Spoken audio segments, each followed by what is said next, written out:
Well, good morning everybody. Welcome down to a beautiful Stockport Golf Club. And today I have wedges to test. And the wedges that I've got are these. Now these are SmithWorks wedges. Basically, I saw these advertised on Instagram and I thought, well, they look interesting. So I reached out, got them to send me some through, and I'm so excited about hitting these. The reason I'm so excited is I've got two of these wedges, two lob wedges.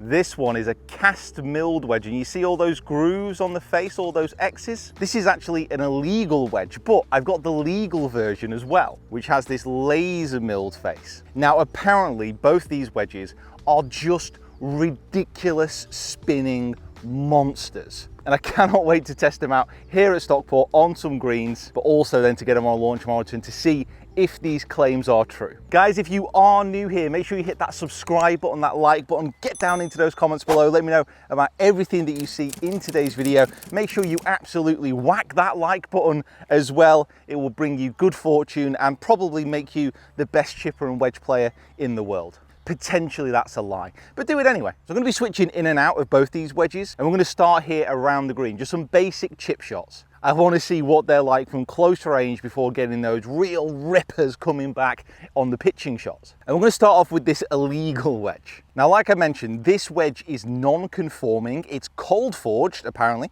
from high carbon steel, and then it's got those X marks for that extra adhesion. SmithWorks say this is a ceramic blast finish, and it does look really good actually, the finish.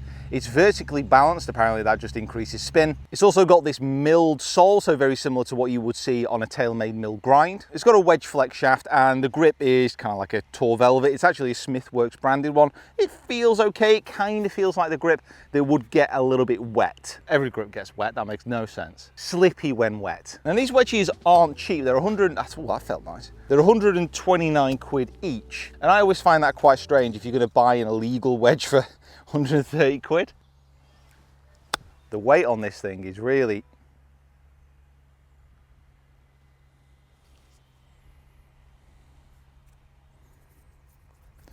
Wow. You know what, by the way, these grooves, they look like they're going to absolutely destroy these golf balls. The actual weighting of the club feels great, but these grooves... And like the whole thing they would say, and what SmithWorks say is that this wedge in particular is just all about fun around the greens, you know, generating this crazy amount of backspin.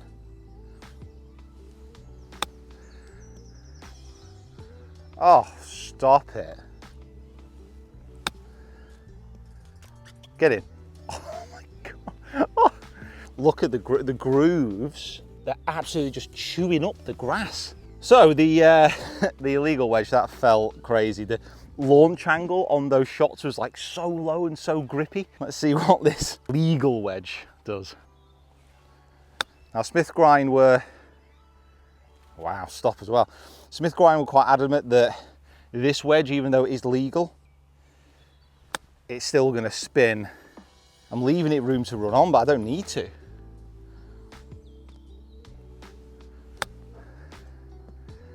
Pete, hit it hard, it's spinning like a mad thing. Oh my word, All right, that was aggressive. That was a little bit aggressive, still span a lot.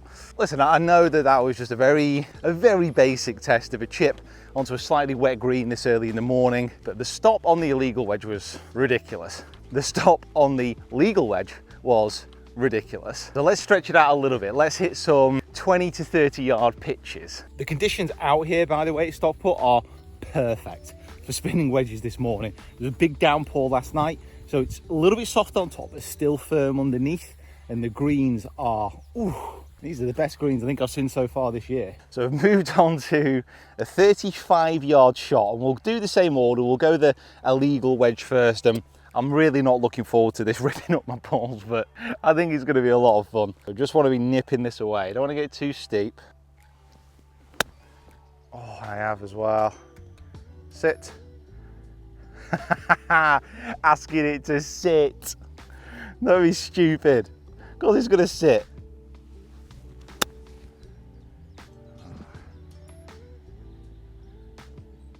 Wasn't the greatest stride. That was a little bit before the ball. So let's just have one more with this and then switch over to the laser. it's actually coming off.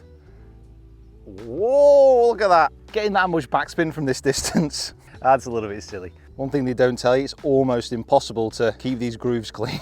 One thing which I absolutely adore about these wedges straight away is the weight.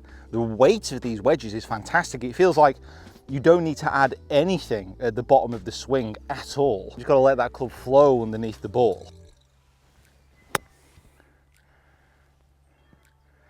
There's a, oh wow, I mean, there's such a big change in the spin characteristics between the two wedges. I think maybe because the other one I know is going to spin ridiculously. Just need to remember to be aggressive with this one.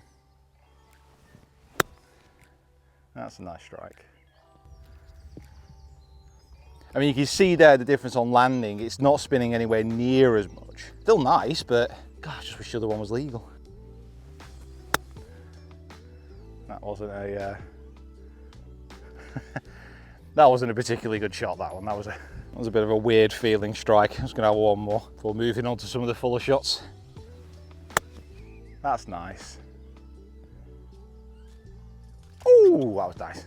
So there's a couple of things about the wedges that aren't quite perfect. So the finishing on the illegal wedge, there's a couple of issues there. I think as the X's have been put onto the club face in between the grooves, a couple of the grooves have slightly collapsed. But I think that would be nitpicking a little bit. Overall, to begin with, these clubs are doing exactly what they say they're going to do. And I'm really quite surprised. I mean, if I'm being completely honest with you, when I got them through, I thought these are going to be clubs which are gimmicky. You know, they're not actually going to perform that great. And I still don't know what they're going to be like on the fuller shots, but from the shots I've hit around the green so far, really, really cool. The illegal wedge, obviously ridiculous, and the legal wedge, good. Just like a really good feeling wedge. All right, time to test out what it's going to be like on a fuller wedge shot. I'm rather excited here. Okay, we're going to start with a legal wedge again. We're at 70 yards here, a little bit down the hill.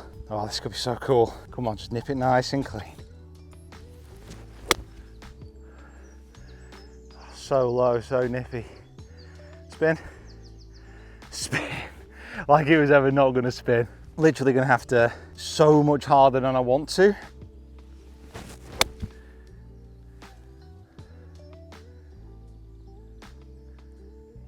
Oh, stop it. The grooves are just like impossible to keep clean. Each one of them is like a little Grand Canyon. It's just collecting everything in. It's obscene.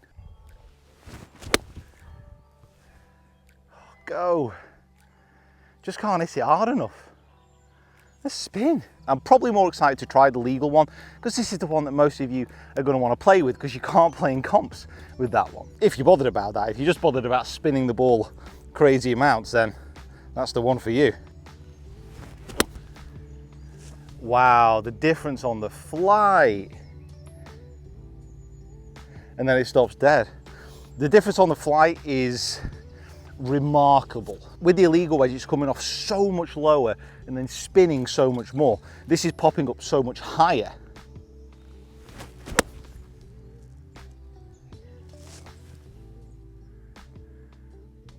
And it's just stopping and landing dead. Groove's also not quite as painful. Right, okay, last one, let's get it close.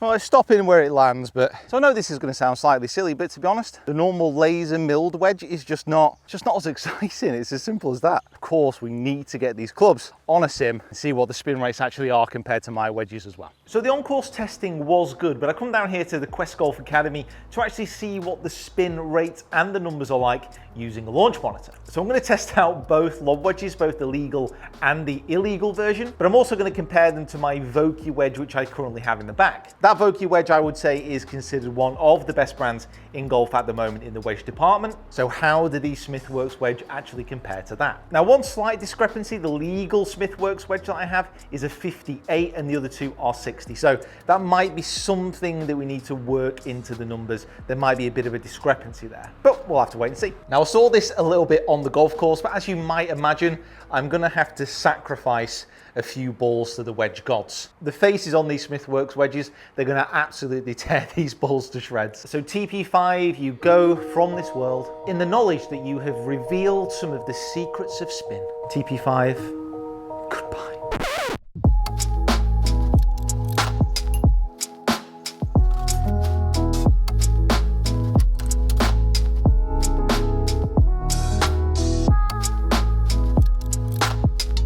So let's have a look through some of this data. And some of the numbers are quite remarkable for a few different reasons. These are the balls, by the way, and they kind of look like they've been through 12 rounds with a blender. They're just absolutely torn to shreds, but oddly enough, I expected the wedge which tore the ball up the most to tear the ball up, but not the most. Yeah, that's right. Now, all I was trying to do here is hit a relatively full shot with a lob wedge and then just gather the data from there. I think what the course showed me is that on the shorter shots, the SmithWorks wedges are going to be spinning a lot. So I just wanted to see what it'd be like on a full shot with each wedge, trying to get the maximum amount of spin that I could. So the data from the Vokey, the SM8, was pretty consistent. I mean, the numbers here, they're about where I'd expect them to be. So carry distance, I normally get low 80s. You can see the average is 83. I got one up at 88 and one down at 80. And the backspin, obviously the column that we're all interested in, that was averaging out at 10,645 revs per minute with a low of 9.6 and a high of 11.7. Now, what I really love about this Vokey wedge, to be honest, the spin is good,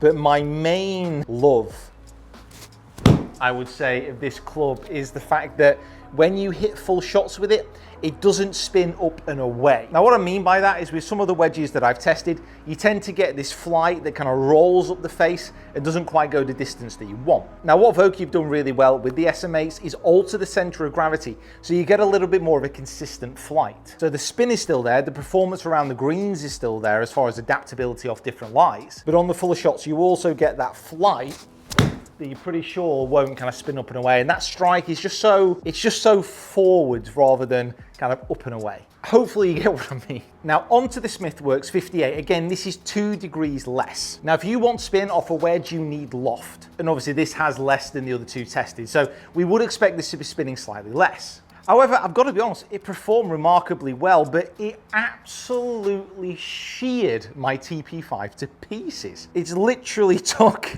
about a third of the ball off. It's ridiculous. The club face looks like I've rubbed talcum powder on it. Again, I got a little bit more distance from this, less loft. Peak height's very, very consistent, and the backspin averaging out at 9.6. Although I did get one up at 11.7 with this as well. So if you factor in the difference between the lofts, I would say that this is spinning just as much as the Vokey, even though it is destroying the ball a little bit more. And I have to say, I think the flight and the feel of this is pretty good. I'm not going to say it's quite as good as the Vokey. I think that Vokey is, as an all-round wedge, superior. I've obviously got to bear my own bias in mind here. You know, I really like my Vokey wedges, there's no doubt about that. But I was surprised, I was pleased, pleasantly perturbed by how these SmithWorks wedges were performing. But there's no doubt that the flight on the Vokey for me is better. Here's what gets slightly confusing for me. The 60-degree illegal SmithWorks wedge, out of the 3 that I tested, was spinning the least. So you got an average backspin here of 9,756, a top spin of 10,171. Now, even though the strikes felt pretty much the same, I was striking okay, and the strike pattern is definitely out of the center of the club, I was actually carrying this the furthest. Now, potentially that's to do with the launch angles. I mean, I saw this was coming out much lower on the golf course, maybe, but I don't know. I can't really offer a concrete explanation of this. And the strike still feels very, very good. And here on the range, I can see it spinning back. So I don't know if I just had a bad few readings with this, because this really should be the one that spins the most out of everything. So slightly confusing. I mean, I used the same balls, it was still the TP5. I actually hit the Pix version first. For some reason, I don't know why, I've got a limited supply of those, and then obviously started tearing the cover off it. But the Pix is still a TP5, you know, there's no difference in the actual construction of the ball. Now, spin rates aren't the only thing to consider when buying a wedge. We want feel and we want adaptability around the greens as well. And for me, the Vokey is still better than the SmithWorks in that regard. I actually did a coaching video using the SmithWorks wedge after the round at Stockport, and to be honest, around the green, it didn't quite feel as adaptable. I didn't quite feel as comfortable. Maybe that's just because I'm used to that Vokey, or maybe it's because the grind on those SmithWorks wedges isn't quite as good as the Vokey. The SmithWorks wedges also feel a little bit heavier, but I think that's probably because it's slightly more balanced towards the head. So I don't know if that shaft is a little bit lighter, but with the Vokey it just feels a bit more balanced. Some other things on the SmithWorks wedges, the grip. It feels like the kind of grip that will get quite slippery when wet. One of those yellow signs.